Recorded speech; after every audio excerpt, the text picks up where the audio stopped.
যুক্তরাষ্ট্র প্রস্তাবিত গাজা যুদ্ধবিরতির পরিকল্পনা ইসরায়েল সম্মত হলেও মানবে না হামাস। বিবিসিকে এমনটাই জানিয়েছেন সংগঠনের এক জ্যেষ্ঠ সদস্য। এদিকে গাজায় ইসরায়েলের একদিনের হামলায় আরও অন্তত ৭১ জন নিহত হয়েছে, আহত শতাধিক।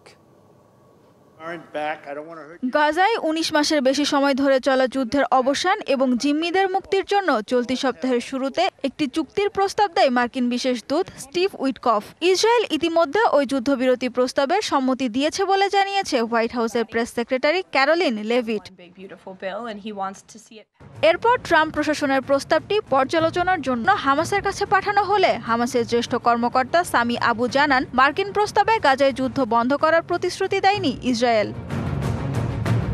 হামাস বলছে চুক্তিতে ইসরায়েলি সেনাদের গাজা উপত্যকা থেকে প্রত্যাহারের কথাও বলা নেই। যুদ্ধবিধ্বস্ত এলাকায় মানবিক সাহায্য পৌঁছানোর বিষয়েও নেই কোনো স্পষ্ট নিশ্চয়তা। প্রস্তাবিত চুক্তি গাজাবাসীর কোনো দাবি পূরণ করে না বলে অভিযোগ করেন হামাস রাজনৈতিক ব্যুরোর সদস্য বাসেম নাইমো।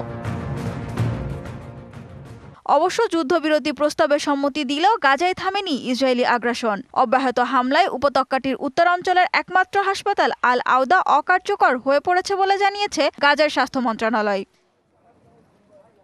এছাড়া উত্তর গাজা ও গাজা সিটির নতুন ৫টি অঞ্চল থেকে বাসিন্দাদের সরে যাওয়ার নির্দেশ দিয়েছে ইসরায়েলের প্রতিরক্ষা বাহিনী।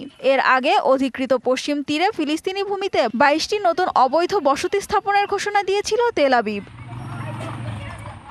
সানজিদা ইসলাম তন্নি, বিবিসি নিউজ ডেস্ক।